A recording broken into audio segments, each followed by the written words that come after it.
नमस्कार। आज हम बात करेंगे कमर के दर्द के विषय में। कमर का दर्द जिसका कारण स्लिप डिस्क है या फिर डिस्क प्रोट्रूजन, डिस्क एक्सट्रूजन जिसको डिस्क हर्निएशन बोला जाता है, या फिर डिजेनरेटेड डिस्क डिसीज, ये कैसे होती है, इसके होने में सबसे ज्यादा सहायक फैक्टर्स क्या क्या हैं।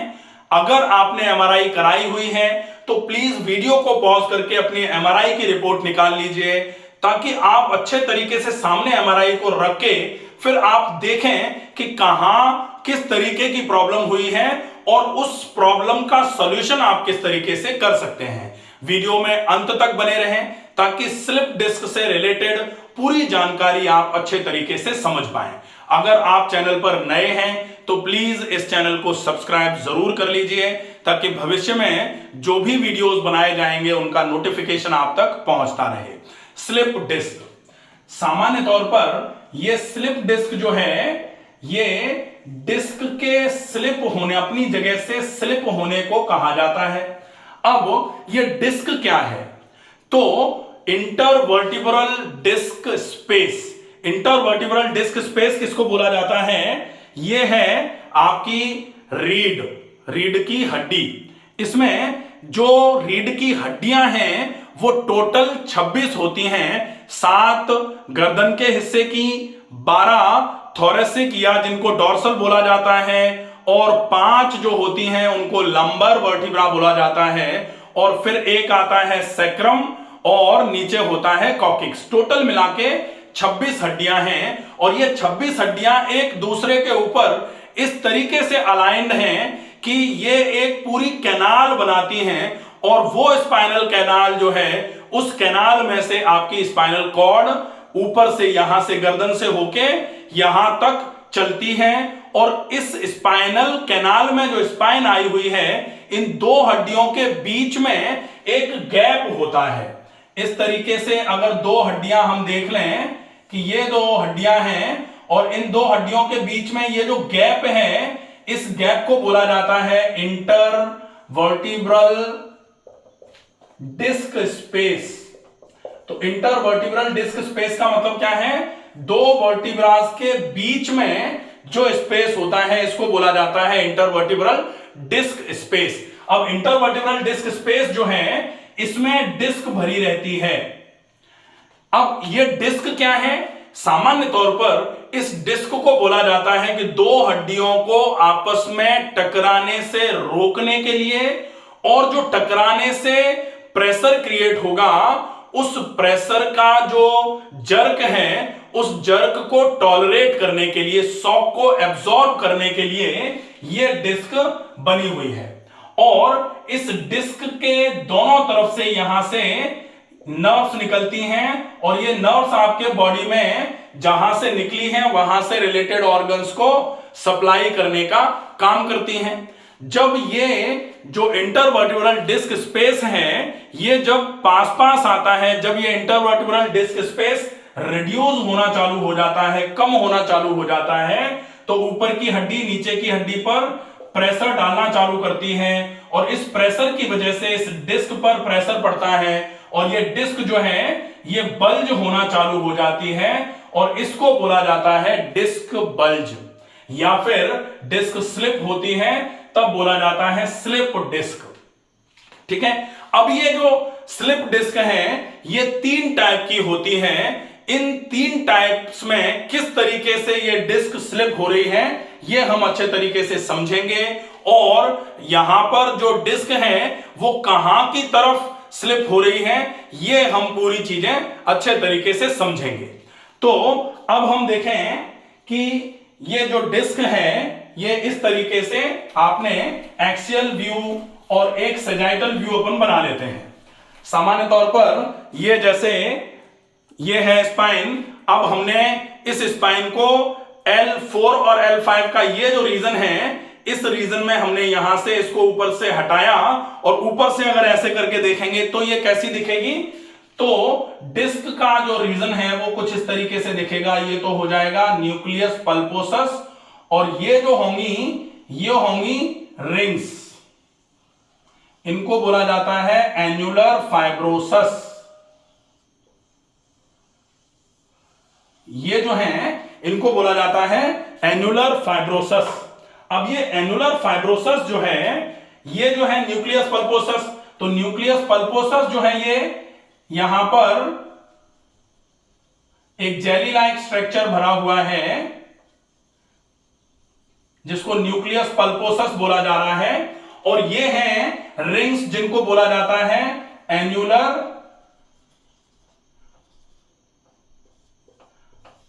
फाइब्रोसस, ठीक है, और ये है न्यूक्लियस पल्पोसस। अब ये जो सबसे पहली चीज जो आपको एमआरआई में देखने को मिलती है, जो पहले नंबर पर आएगी, वो है annular tear. Annular tear, annular tear का मतलब क्या होगा कि ये वो समस्या है जो सामान्य तौर पर ये जो आपकी एन्युलर फाइब्रोसस, एन्युलर फाइबर्स जो हैं, ये अगर ऐसे करके फटना चालू हो जाते हैं, टियर होते हैं, तब इसको बोला जाता है एन्युलर टियर। ये टियर होना चालू हुए तो एन्युलर टियर। अब ये एन्युलर टियर किधर की तरफ हुआ है ये डिपेंड करेगा। ये आपका जैसे एंटीरियर है रीजन, ये पोस्टीरियर रीजन है। ये अगर हम ये तो हम ऊपर से देख रहे हैं, एक्सियल व्यू है, सामने की तरफ ये एंटीरियर और ये पोस्टीरियर रीजन है। तो अगर ये पोस्टीरियर साइड में एन्युलर टियर होगा, रिंग्स किसी भी वजह से, माइनर जर्क की वजह से, या आपने ज्यादा वजन उठा लिया, या आपकी कमर पे ज्यादा जोर पड़ गया, ज्यादा लंबे समय तक एक ही जगह खड़े रहे, उसकी वजह से जो प्रेशर पड़ता है, उस प्रेशर की वजह से ये सामान्य तौर पर ये वाली रिंग्स जो हैं ये टूटना, ये फटना चालू हो जाती हैं, जिनको बोला जाता है एन्युलर टियर। टियर मतलब फट गई हैं। क्या फटी हैं? एन्युलर फाइब्रोसस जो है, एन्युलर फाइबर्स जो हैं ये फट गए हैं। सामान्य तौर पर इन्हीं एन्युलर फाइबर्स के आसपास जो हैं वो पेन की नर्व्स रहती हैं, तो यहां पर तीखा दर्द होना चालू हो जाता है। लेकिन ये दर्द जो है ये सिर्फ कमर में रहेगा, ये दर्द कमर से कूल्हे से होते हुए पैर में एन्युलर टियर की वजह से नहीं जाएगा। तो पहली कंडीशन तो हो जाती है एन्युलर टियर। अब हम दूसरी कंडीशन देखते हैं जिसको बोला जाता है disc protrusion. Disc protrusion, disc bulge या फिर डिस्क प्रोट्रूजन। अब इसमें क्या होता है कि सामान्य तौर पर ये जो न्यूक्लियस पल्पोसस है, ये न्यूक्लियस पल्पोसस यहां से थोड़ा सा ऐसे करके यहां आपकी ये इंटैक्ट रहेंगी, ये जो रिंग्स हैं ये तो इंटैक्ट रहेंगी, लेकिन ये रिंग्स इस तरीके से ऊपर की तरफ जाना चालू हो जाएंगी ऐसे, और ये जो है ये न्यूक्लियस जो है ये बाहर की तरफ जाना चालू हो जाएगा, यहां से खिसकना चालू हो जाएगा, इस तरीके से बल्ज होना चालू हो जाएगा। और ये जो बल्ज है ये कुछ इस तरीके से रहेगा कि यहां आपकी ये जो एन्युलर फाइबर्स जो हैं ये आपके इंटैक्ट हैं, लेकिन न्यूक्लियस एक तरफ की तरफ बल्ज होना चालू हुआ है, और ये बल्ज जो है ये यहां तक भी आ सकता है ऐसे करके। ये जो बल्ज है ये इस तरीके से बल्ज हो जाएगा ऐसे, और ये ऐसे, और ये न्यूक्लियस जो है ये इस तरीके से बढ़ जाएगा। तो ये जो बल्ज दिख रहा है, उभरा हुआ सा हिस्सा दिख रहा है, ये बल्ज आना चालू हो जाता है। इसको बोला जाता है डिस्क बल्ज या डिस्क प्रोट्रूजन।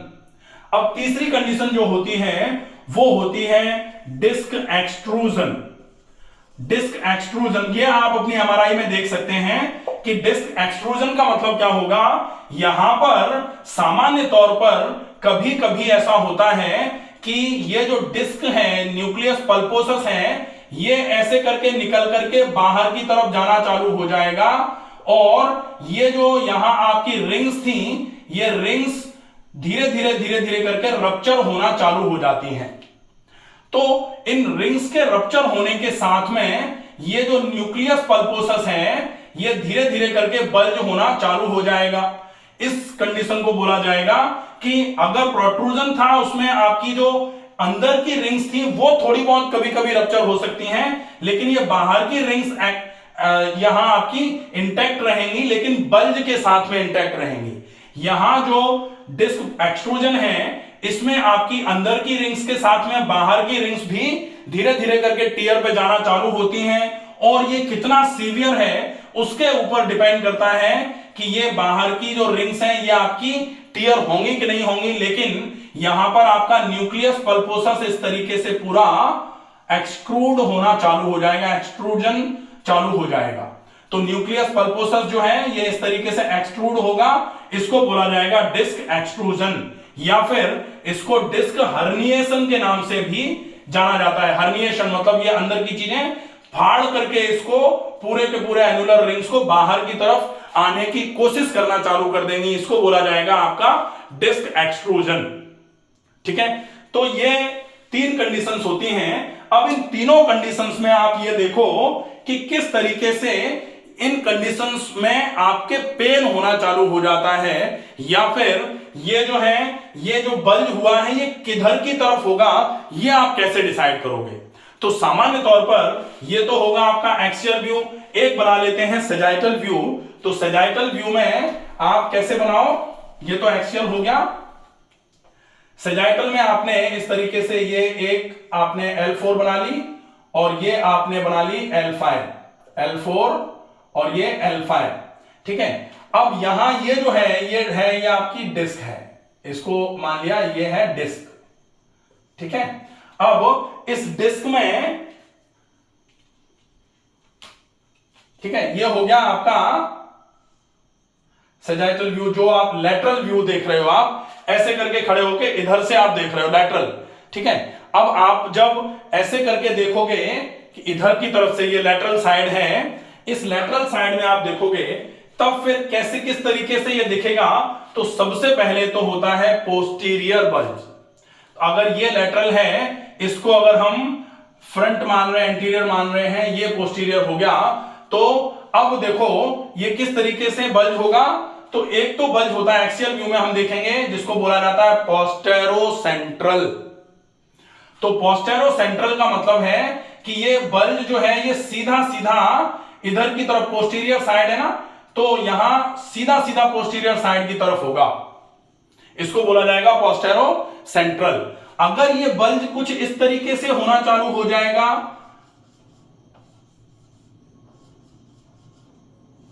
तब इसको बोला जाएगा पोस्टेरोलैटरल। अब पोस्टेरोलैटरल में राइट पोस्टेरोलैटरल हो सकता है या लेफ्ट पोस्टेरोलैटरल हो सकता है।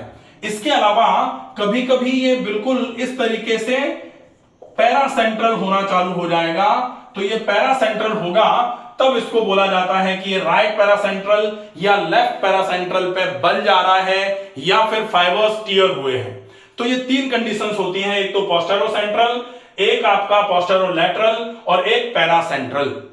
ठीक है, तो इन तीन बल्ज में आपका बल्ज अगर मान लो पोस्टेरोसेंट्रल है तो ये आपके लिए कमर में दर्द कराएगा, पोस्टेरोलैटरल है तो ये डिसाइड करेगा कि कौन से टाइप का लेटरल साइड है आपका।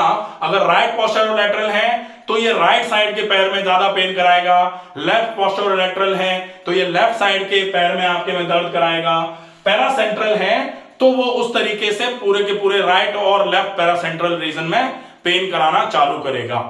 अब आप देखो कि ये इसका मैनेजमेंट कैसे होगा और कौन से केस में मैनेजमेंट बहुत इजी होता है।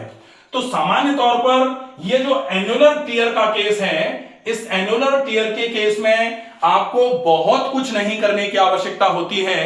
अगर आप सही तरीके से सिर्फ रेस्ट कर लेते हैं, आपकी ये जो टियर्ड टोड जो एनुलर फाइबर्स हैं ये अपने आप धीरे धीरे करके भरना चालू हो जाते हैं। लेकिन अगर आपने रेस्ट प्रॉपर तरीके से नहीं किया, आप लगातार स्ट्रेन देते रहे कमर को, तो डेफिनेटली आपके लिए प्रॉब्लमेटिक कंडीशन बन सकती है। इसलिए रेस्ट की अत्यंत आवश्यकता होती है। प्रॉपर तरीके से इस केस में रेस्ट किया जाएगा तो 14 से 21 दिन में ही आपको इस समस्या में बहुत अच्छा आराम होना चालू हो जाएगा।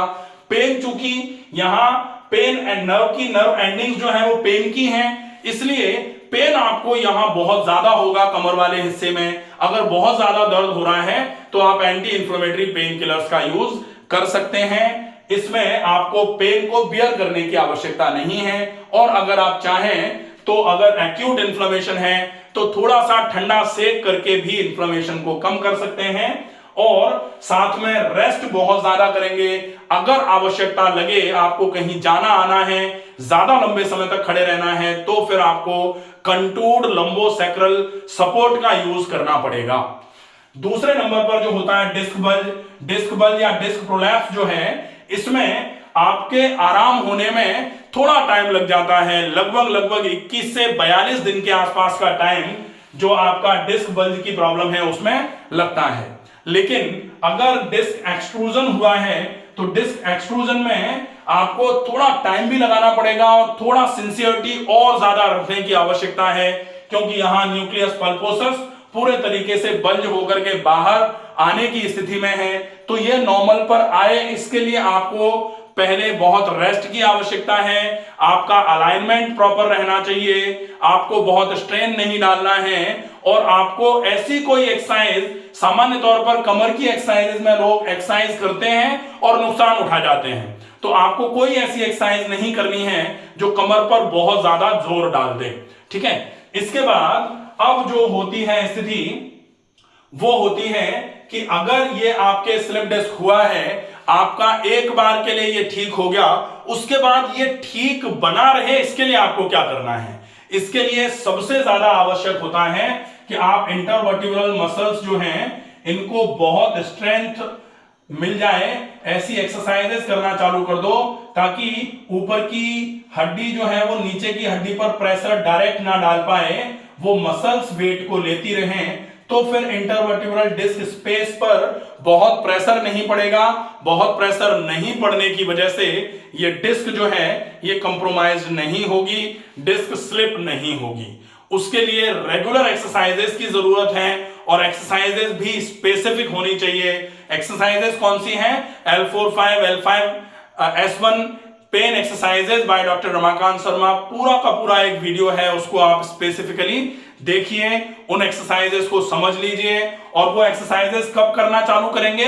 जब आपको पेन में आराम हो जाएगा, क्योंकि यहां एक बात का विशेष ध्यान रखना है कि जिस एक्सरसाइज में पेन एग्रवेट हो रहा है या आपको पेन फील हो रहा है, वो एक्सरसाइज आपको नहीं करनी चाहिए।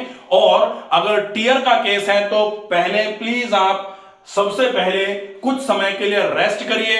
रेस्टिंग कंडीशन से जो पेन आपका एकदम से कम होना चालू हो जाए, तब फिर आप आगे चल के एक्सरसाइजेस का प्लान कर सकते हैं। आशा है ये वीडियो आपको पसंद आएगा। ज्यादा से ज्यादा लोगों तक इस वीडियो को पहुंचाएं। स्वस्थ रहिए, सुरक्षित रहिए। धन्यवाद।